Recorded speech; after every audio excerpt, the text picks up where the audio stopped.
Dimohon untuk berdiri.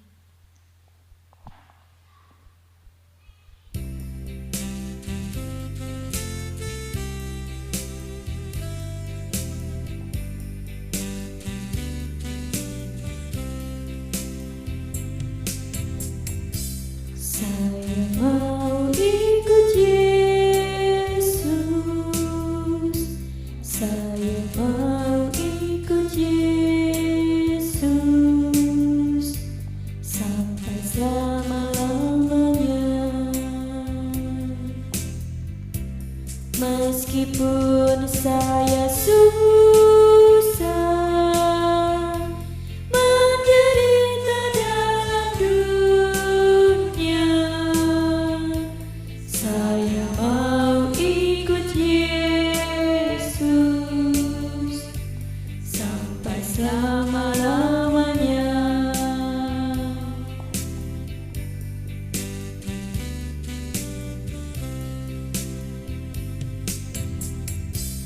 Saya mau ikut Yesus, saya mau ikut Yesus sampai selama-lamanya. Meskipun saya susah menderita dalam dunia, saya mau ikut Yesus sampai selama-lamanya.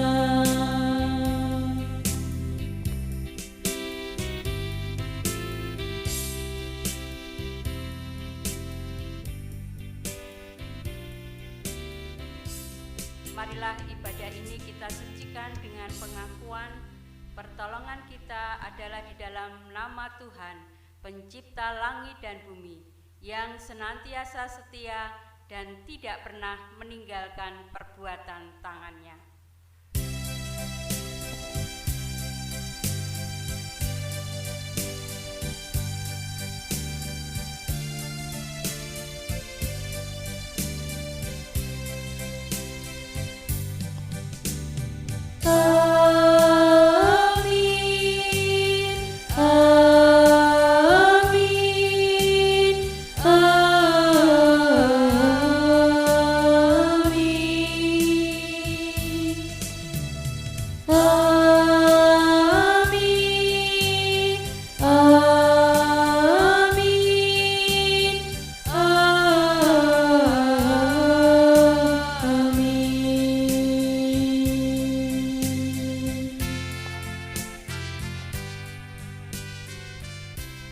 Kasih karunia dan damai sejahtera dari Allah Bapa kita dan dari Tuhan Yesus Kristus kiranya beserta kita sekalian.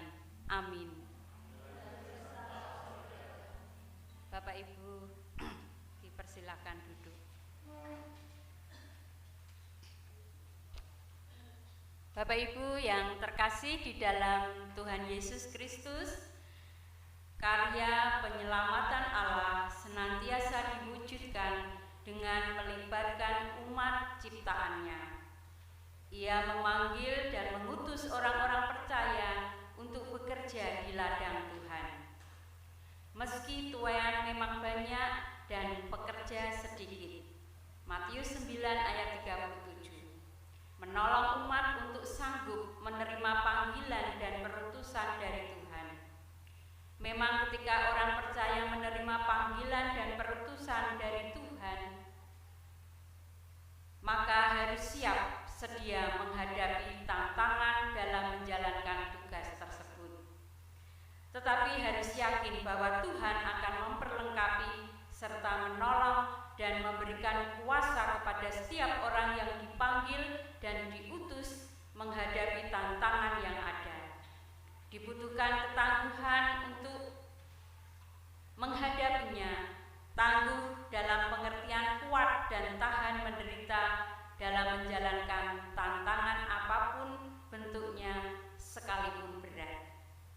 Demikianlah anugerah keselamatan Allah dalam diri Abraham.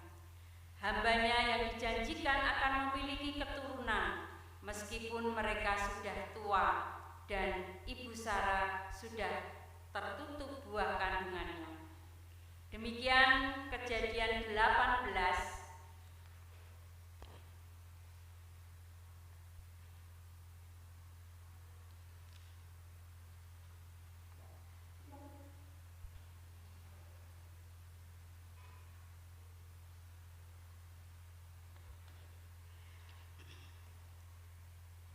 Kejadian 18 ayat 1 sampai dengan 15.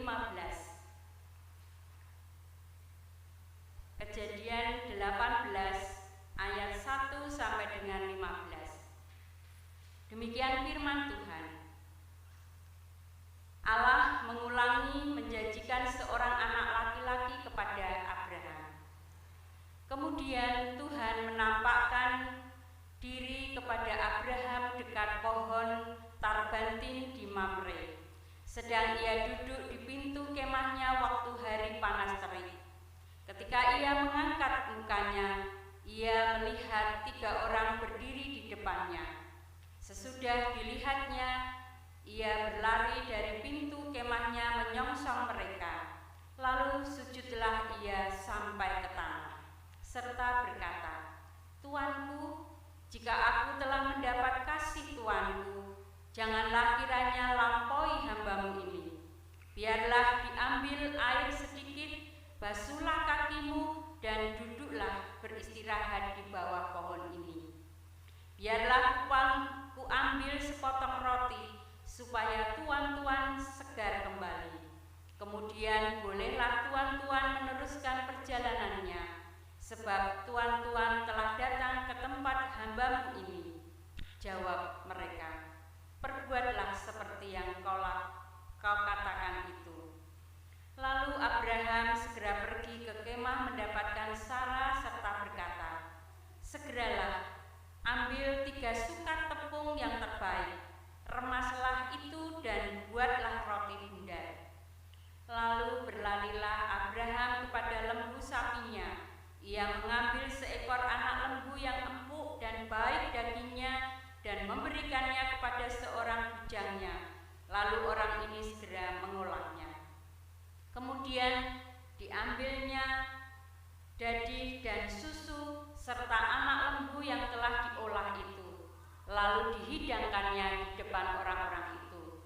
Dan ia berdiri di dekat mereka di bawah pohon itu sedang mereka makan. Lalu kata mereka kepadanya, "Di manakah Sarah, istrimu?" Jawabnya, "Di sana, di dalam kemah." Dan firman-Nya, "Sesungguhnya aku akan kembali tahun depan mendapatkan engkau, pada waktu itulah Sarah istrimu akan mempunyai seorang anak laki-laki." Dan Sarah mendengarkan pada pintu kemah yang di belakangnya. Adapun Abraham dan Sarah telah tua dan lanjut umurnya, dan Sarah telah mati haid. Jadi tertawalah Sarah dalam hatinya, katanya, "Akan biraikah aku setelah aku sudah layu, sedangkan tuanku sudah tua?" Lalu berfirmanlah Tuhan kepada Abraham, "Mengapakah Sarah tertawa dan berkata, 'Sungguhkah aku akan melahirkan anak sedangkan aku telah tua?' Adakah sesuatu apapun yang mustahil untuk Tuhan? Pada waktu yang telah ditetapkan itu, tahun depan aku akan kembali mendapatkan engkau. Pada waktu itulah Sarah mempunyai seorang anak laki-laki." Lalu Sarah menyangkal, katanya, "Aku tidak tertawa, sebab ia takut."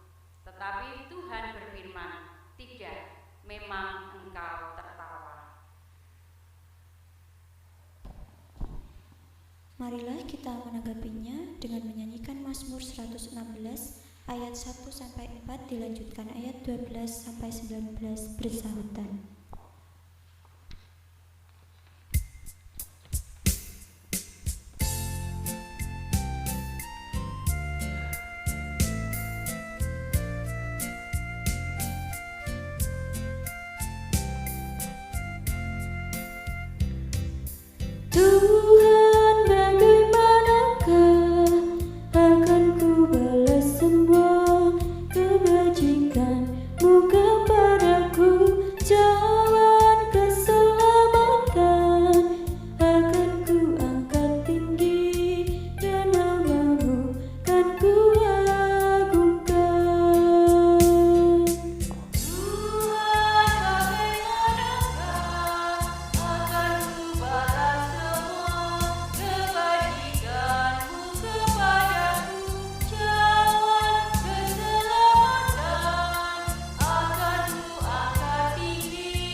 Marilah menghayati cinta kasih Tuhan melalui pembacaan surat Roma 5 ayat yang ketiga sampai yang ke-8.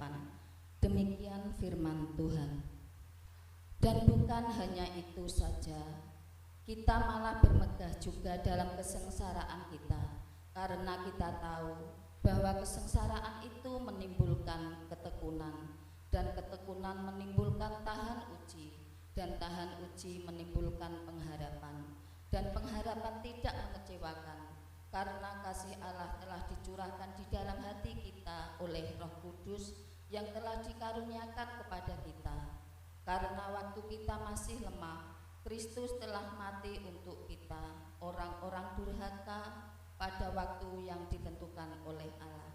Sebab tidak mudah seorang mau mati untuk orang yang benar, tetapi mungkin untuk orang yang baik ada orang yang berani mati. Akan tetapi Allah menunjukkan kasih-Nya kepada kita oleh karena Kristus telah mati untuk kita ketika kita masih berdosa. Mewujudkan hidup dalam cinta dan kasih tidak selamanya berjalan seperti yang kita harapkan. Seringkali tindakan kasih membawa umat ke dalam penderitaan dan kesengsaraan. Apakah dengan demikian kita boleh berhenti mengasihi? Tidak. Justru dengan kesengsaraan itulah cinta kasih kita menjadikan semakin tekun, tahan uji, dan senantiasa berpengharapan. Waktu hening sejenak.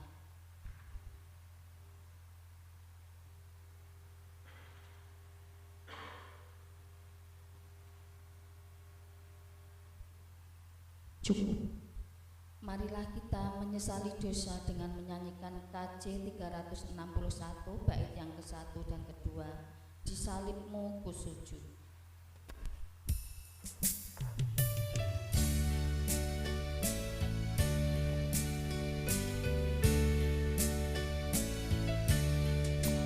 Di salibmu ku sujud, miskin buta dan lemah, Yesus kau harapanku, agar aku selamatlah.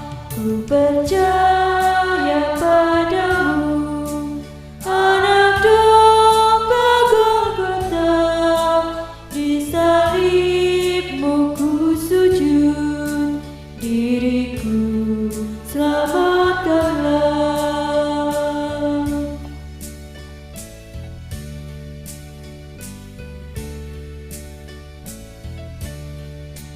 Dalam hidup yang cemas, ku rindukan Tuhanku, suara Yesus terdengar, ku hapuskan dosamu, ku percaya padamu, anak domba Golgota, di salibmu ku sujud, diriku selamatkanlah.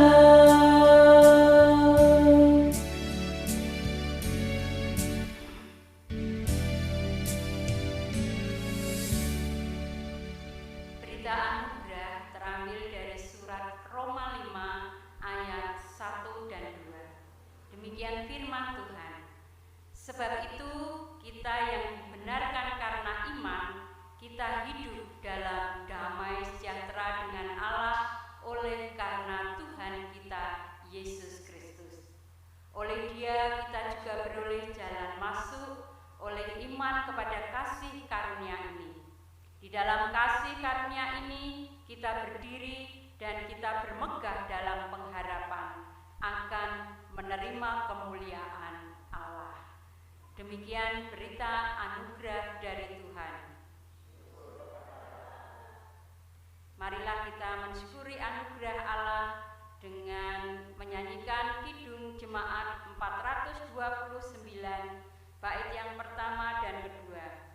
Masih banyak orang berjalan. Bait kedua dinyanyikan dengan berdiri.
Janganlah kumpulkan harta dunia fana, ngengat merusak, pencuri membongkarnya. Harta surga kumpulkanlah, karena tak semu di disitulah hatimu.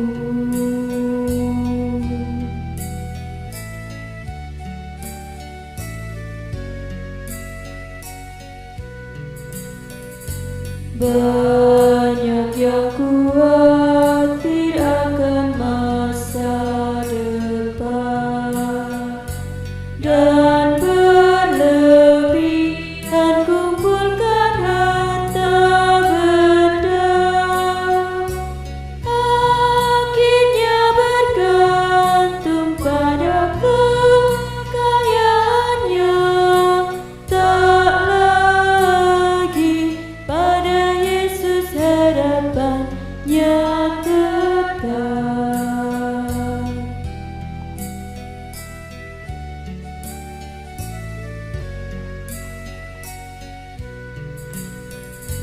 Yang kumpulkan banyak takkan kelebihan, dan yang sedikit pun takkan kekurangan. Burung yang di langit, bunga bakung di lembah, tetap dipelihara Tuhan selamanya.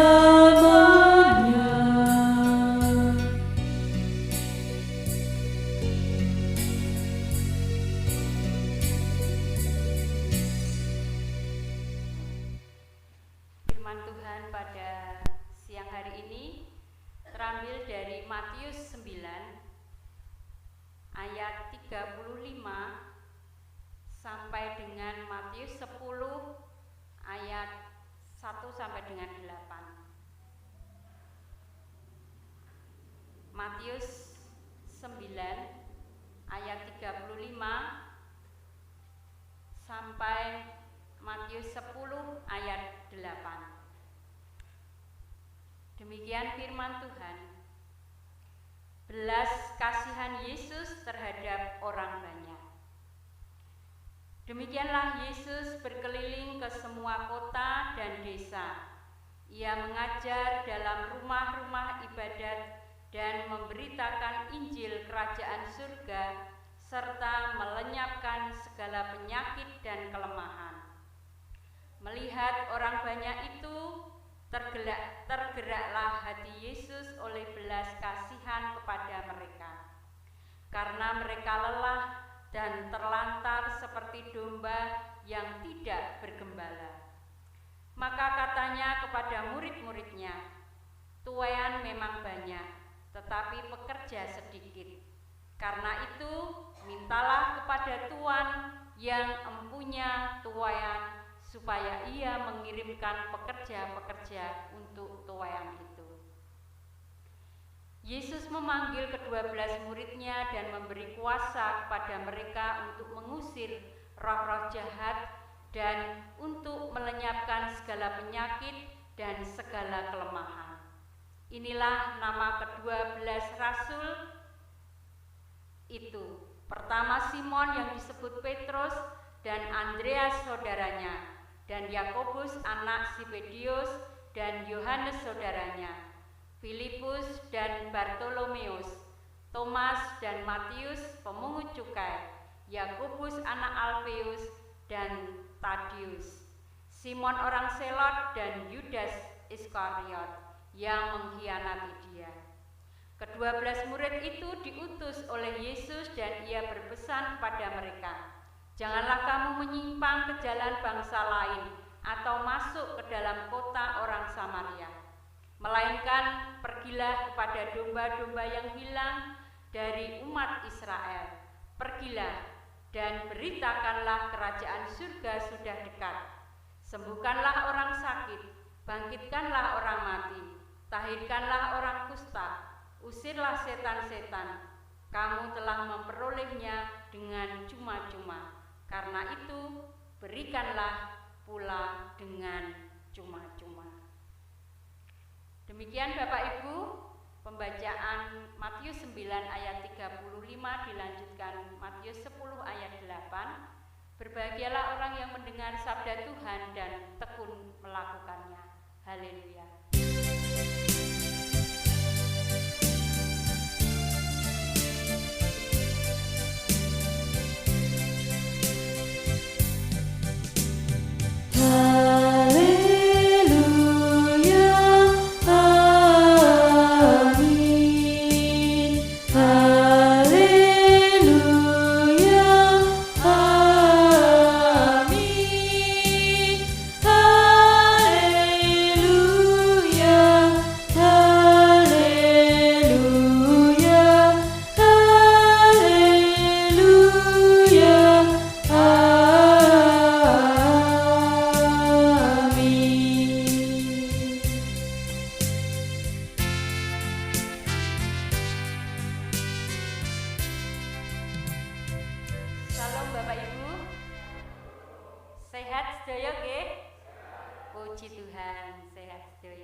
Menjalani panggilan dan perutusan.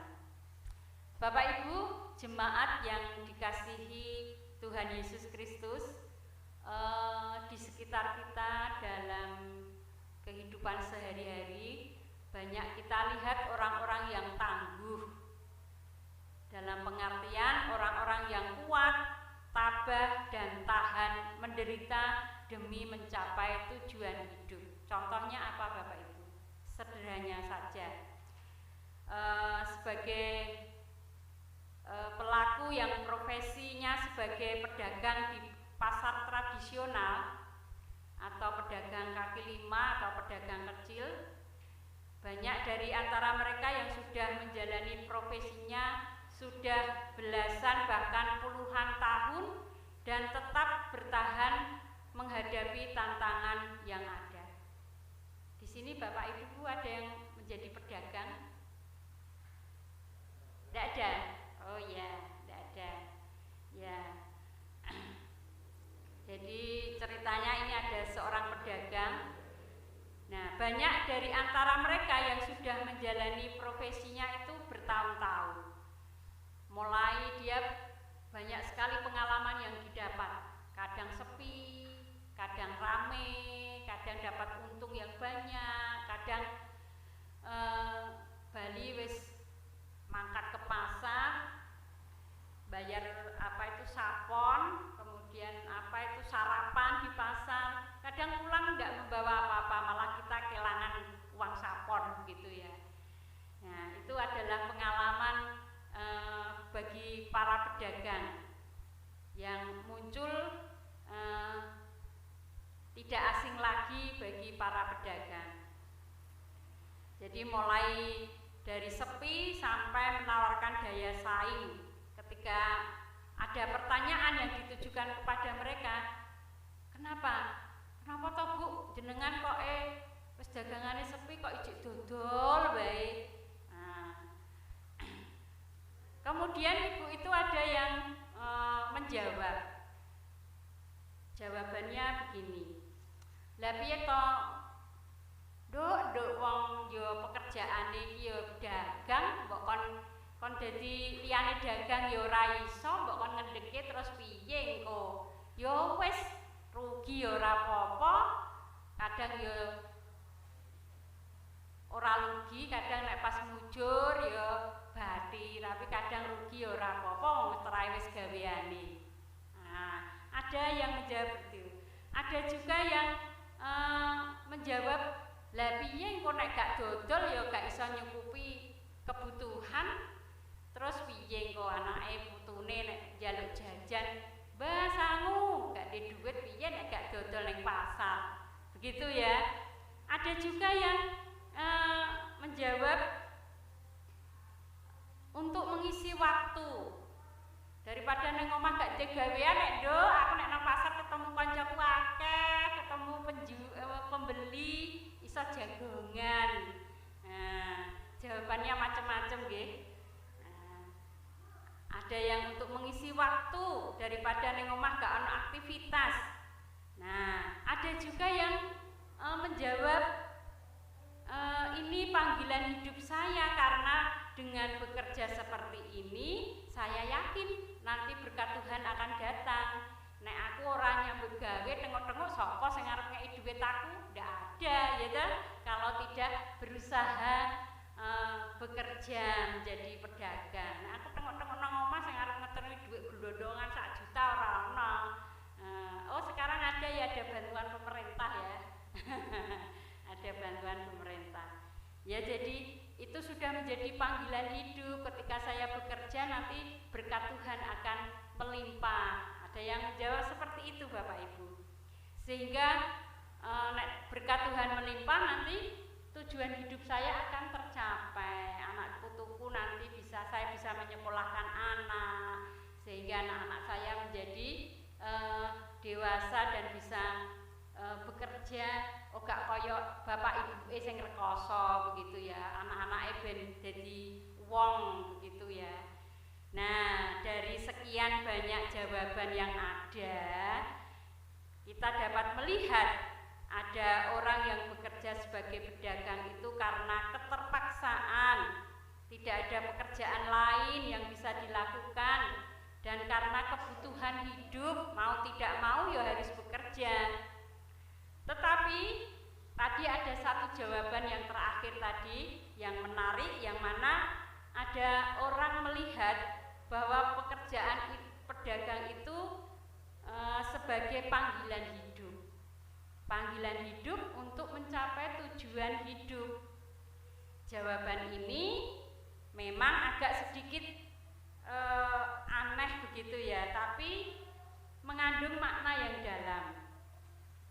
Mungkin apabila bisa ditafsirkan tentang panggilan hidup, dalam jawaban tersebut memiliki makna bahwa orang hidup itu harus bekerja. Nah, orang bekerja ya gak bisa maem, karena ketika Tuhan Yesus menciptakan alam semesta ini, manusia diciptakan pada hari yang terakhir. Tujuannya apa? Tujuannya ya semua kebutuhan manusia bisa tercukupi. Itulah kasih Tuhan kepada kita. Jadi kita tidak repot-repot lagi. Ketika Adam dan Hawa ditempatkan di Taman Eden, sudah ada sungai, sudah ada buah-buahan, sudah ada ikan, sudah ada apapun yang dibutuhkan oleh manusia. Nah, sedangkan terkait tujuan hidup, bahwa orang hidup harus memiliki tujuan atau mimpi, atau bahasa populernya visi yang akan mengarahkan kemana orang tersebut harus melangkah maju. Bapak Ibu juga punya tujuan, nggih. Tujuan hidup nggih, pasti punya tujuan, punya angan-angan, punya cita-cita. So aku kepengen jadi iki. Nah, nek wis aku jadi iki, aku arep melayani Tuhan, misalnya begitu. Jadi ada impian yang target yang harus kita capai, gitu. Di samping tentang memahami panggilan hidup dan tujuan hidup, ada juga tersirat suatu pengharapan. Ketika kita memiliki keinginan, kemudian kita berusaha mencapai keinginan itu, kita punya harapan, ya kan? Kita punya harapan. So, aku kepengen jadi dokter, saiki aku tak sekolah sing pinter, ya kan? Tak sekolah sing pinter. Nah, ketika sudah menjadi dokter, aku bisa mengobati orang tuaku sendiri, aku bisa mengobati orang lain dan sebagainya. Begitu ya. Jadi ketika ada tujuan hidup yang harus dicapai, ada harapan, gitu ya. Nah, dengan demikian sehingga ada 3 kata kunci yang untuk memahami bagaimana seorang pedagang bisa menjadi tangguh dalam profesinya, yaitu karena adanya panggilan, kemudian tujuan yang harus dicapai, dan pengharapan hidup. Nah, Bapak Ibu yang terkasih di dalam Tuhan Yesus Kristus, apabila 3 kunci yang terucap dari jawaban salah seorang pedagang tersebut ditarik dalam konteks kehidupan orang percaya dengan pertanyaan yang hampir sama, yaitu apakah yang membuat saudara bertahan menjadi orang percaya? Apa yang membuat saudara itu bertahan menjadi orang percaya atau menjadi orang Kristen? Jawabannya macam-macam nanti ya. Dengan meminjam jawaban di atas, jawabannya adalah ini panggilan hidup saya.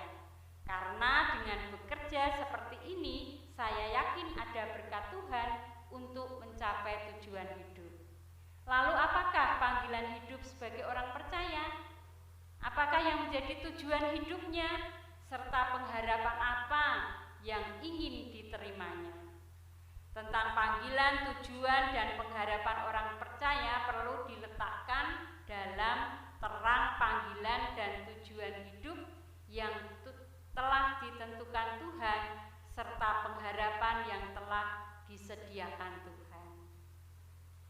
Untuk memahami ini, kita akan mencoba belajar dari panggilan 12 murid seperti yang disaksikan di Injil Matius yang sudah kita baca tadi, dan Matius 9 sampai dengan Matius 10 tadi.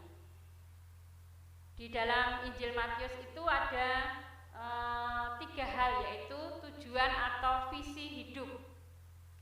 Tujuan hidup orang percaya harus searah dengan tujuan Allah dalam kehidupan manusia.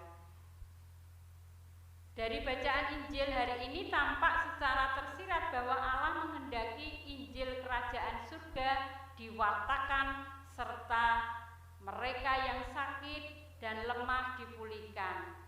Ini diwujudkan dalam tindakan Yesus yang berkeliling ke semua kota dan desa untuk mengajar dan mewartakan Injil Kerajaan Surga serta melenyapkan segala penyakit dan kelemahan. Tadi sudah diceritakan di Matius, Tuhan Yesus mewartakan Injil, kemudian menyembuhkan orang sakit, memberi penghiburan kepada yang merasakan kesedihan dan sebagainya. Apa yang Yesus lakukan ini membawa suatu pengharapan adanya pemulihan. Akan tetapi tampaknya Yesus melihat suatu keadaan umat yang tak bergembala, yang lelah dan terlantar. Gembala di sini tentu menunjuk kepada pemimpin umat Israel. Tak bergembala bukan berarti tidak ada pemimpin umat, ada, tetapi mungkin jauh dari empati kepada umat yang membutuhkan pemulihan dan pelepasan pada waktu ini. Inilah yang menyebabkan munculnya belas kasihan Yesus. Seandainya pun ada yang mempunyai empati, hanya sedikit, sampai Yesus mengatakan, tuaian memang banyak tetapi pekerjanya sedikit. Seperti bacaan yang sudah kita baca tadi. Yang kedua yaitu panggilan dan perutusan. Karena situasi seperti inilah tampaknya Yesus memanggil 12 murid. 12 murid untuk menjadi muridnya, yaitu siapa saja tadi sudah disebutkan, Simon Petrus, Andreas, saudara dari Simon Petrus, Yakobus, anak Zebedeus, dan Yohanes saudaranya, Filipus, Bartolomeus, Thomas, Matius, pemungut cukai, Yakobus anak Alfius, dan Yudas Iskariot. Dari jumlah 12 tersebut, kemungkinan menggambarkan 12 suku Israel sekaligus mengingatkan bahwa mereka secara khusus memang diutus kepada umat Israel seperti perkataan Yesus. Janganlah kamu menyimpang ke jalan bangsa lain atau masuk ke dalam kota orang Samaria, melainkan pergilah kepada domba-domba yang hilang dari umat Israel. Matius 10 ayat 5 sampai dengan 6. Jadi Yesus tidak hanya sekedar memanggil, tapi juga mengutus. Dalam pengutusan tersebut mempunyai sasaran dan fokus yang jelas. Kita diutus untuk mencari domba yang hilang dan mewartakan kerajaan surga sudah dekat, menyembuhkan orang sakit, membangkitkan orang mati, mentahirkan orang kusta, mengusir setan-setan.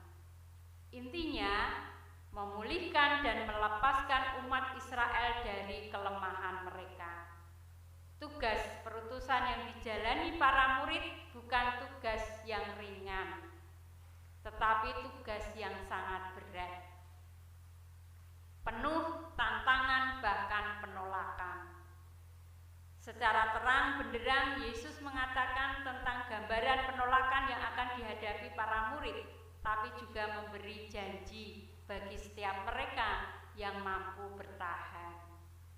Gambarannya yaitu mereka akan diutus seperti domba di tengah serigala. Mereka akan ditolak dan bahkan sampai dibawa ke depan majelis agama. Kemudian yang ketiga yaitu janji pengharapan. Jadi ketika kita memiliki tujuan dan atau visi hidup, kemudian kita memiliki panggilan dan perutusan, maka ada janji pengharapan. Ketika Tuhan mengutus, tidak sekedar mengutus, tapi para murid diberikan kuasa untuk dapat mewartakan kerajaan surga dan memulihkan mereka yang lemah. Kamu telah memperolehnya dengan cuma-cuma, karena itu berikanlah pula dengan cuma-cuma. Artinya apa? Artinya untuk memulihkan umat diteruskan kepada umat yang membutuhkan pertolongan.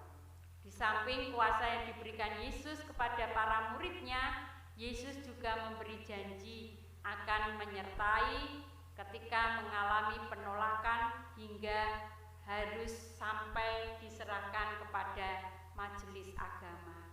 Janjinya yaitu apa, Bapak Ibu? Janjinya Roh Kudus Tuhan, Roh Bapa sendiri yang akan bersaksi untuk para murid, sehingga tidak perlu takut menghadapi mereka. Memang kemudian Yesus juga menekankan untuk menghadapi tantangan dalam tugas perutusan diperlukan sikap yang tulus dan cerdik. Tulus seperti merpati dan cerdik seperti ular. Juga tidak perlu khawatir tentang apa yang dimakan dan dipakai, semua akan disediakan. Bahkan ada suatu pengharapan mereka yang bertahan, yaitu apa? Keselamatan.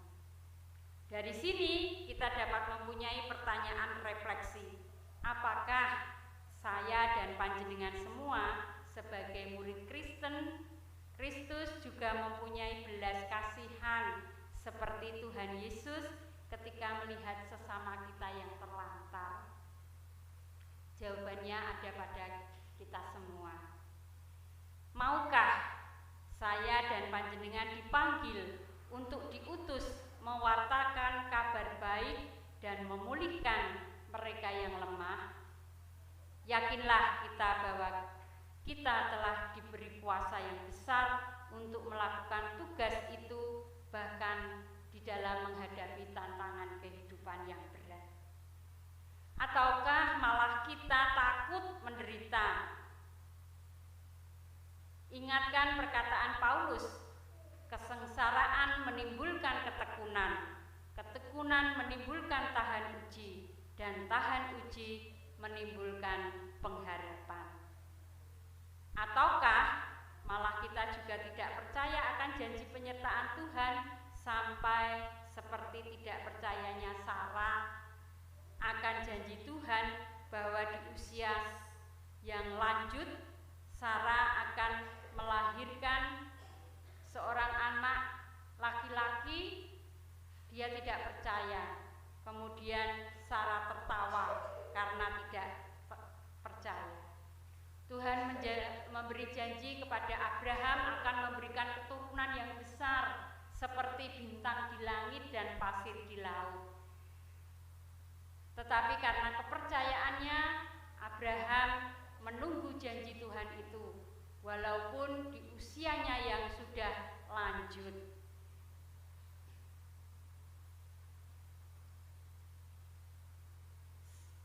Tuhan akan memenuhi janji Tuhan kepada Abraham dan Sarah.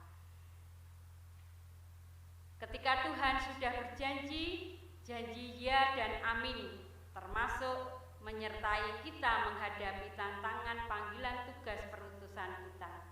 Mari Bapak Ibu, kita siap sedialah dipanggil dan diutus memulihkan mereka yang melemah. Jangan takut Bapak Ibu, kita diberi kekuatan, kita diberi tuntunan oleh Roh Kudus agar bisa melampaui tantangan kehidupan kita di dunia ini. Ketika kita memiliki tujuan, ketika kita berserah kepada Tuhan Yesus, maka pengharapan itu akan terwujud di dalam kehidupan kita. Jangan takut dan tetaplah setia dan bertahanlah, maka kita pun akan mendapat pengharapan dari Tuhan, yaitu keselamatan. Amin. Bapak Ibu diberi waktu untuk berdoa secara pribadi, nanti akan saya tutup dengan doa Bapak kami.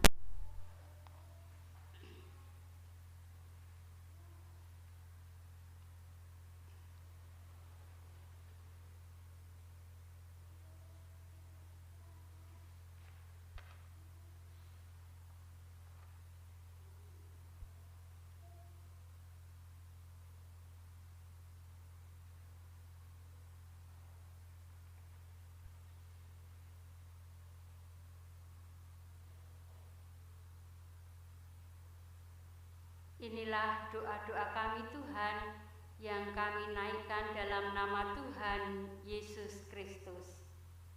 Kami bersyukur Tuhan firman-Mu pada siang hari ini yang boleh mengingatkan kepada kami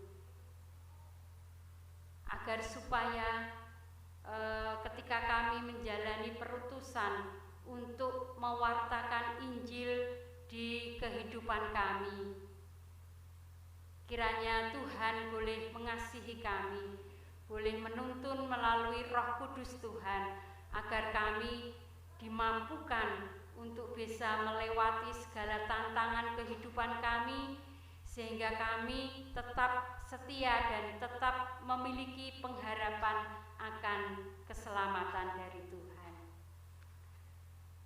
Ajari kami Tuhan berdoa sesuai yang Tuhan ajarkan kepada kami. Doa Bapa kami. Bapa kami yang ada di surga, dikuduskanlah nama-Mu, datanglah kerajaan-Mu, jadilah kehendak-Mu di bumi seperti di surga. Berikanlah kami pada hari ini makanan kami yang secukupnya, dan ampunilah kami akan kesalahan kami seperti kami juga mengampuni orang yang bersalah kepada kami. Dan janganlah membawa kami ke dalam pencobaan, tetapi lepaskanlah kami daripada yang jahat.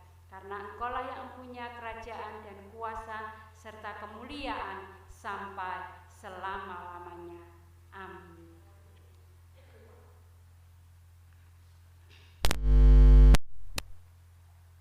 Kidung Jemaat 424, bait yang pertama, Yesus menginginkan dagu menjadi nyanyian pengutusan. Bapak Ibu dimohon bangkit berdiri.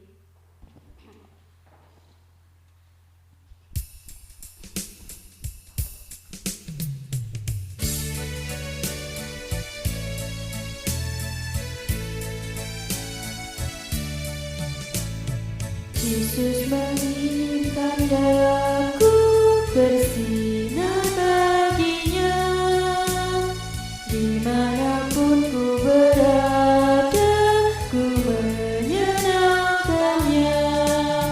Bersinar, bersinar, itulah kehendak Yesus. Bersinar, bersinar, aku bersinar terus.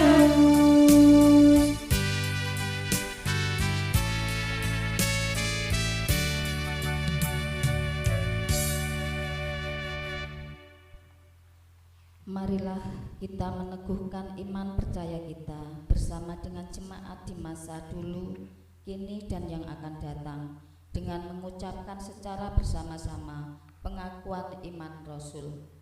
Aku percaya kepada Allah Bapa yang Maha Kuasa, Khalik langit dan bumi, dan kepada Yesus Kristus, anaknya yang tunggal, Tuhan kita, yang dikandung daripada Roh Kudus, lahir dari anak darah Maria, yang menderita di bawah pemerintahan Pontius Pilatus, disalibkan, mati dan dikuburkan, turun ke dalam kerajaan maut. Pada hari yang ketiga, bangkit pula dari antara orang mati, naik ke surga, duduk di sebelah kanan Allah, Bapa yang Maha Kuasa, dan akan datang dari sana untuk menghakimi orang yang hidup dan mati. Aku percaya kepada Roh Kudus, gereja yang kudus dan am, persekutuan orang kudus, pengampunan dosa, kebangkitan daging, dan hidup yang kekal. Amin. Jika demikian iman percaya kita, arahkanlah hatimu kepada Tuhan. Jadilah saksi Kristus. Terpujilah Tuhan. Terimalah berkat Tuhan. Kiranya kasih dari Tuhan Yesus menarik kita dalam kesempurnaan dirinya. Kiranya kuasa dari Tuhan Yesus menguatkan kita untuk melayaninya. Kiranya sukacita dari Tuhan Yesus memenuhi rohmu, dan berkat dari Allah Maha Besar, Sang Bapa, Sang Anak, dan Roh Kudus menaungi dan tinggal di dalam hati kita selama-lamanya. Amin. Kidung Jemaat 424 bait yang kedua, Yesus menginginkan daku, sebagai lagu penutup ibadah pada siang hari ini. Tuhan memberkati.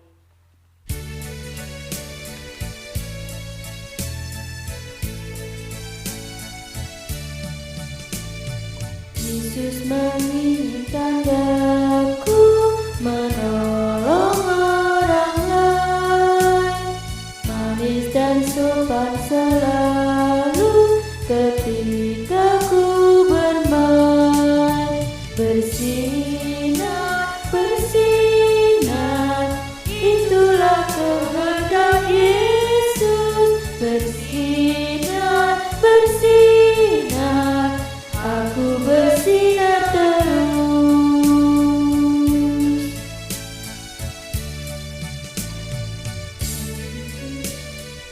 Aku menolong orang lain, manis dan sopan selalu ketika ku bermain. Bersinar, bersinar, itulah kehendak Yesus. Bersinar, bersinar, aku bersinar terus.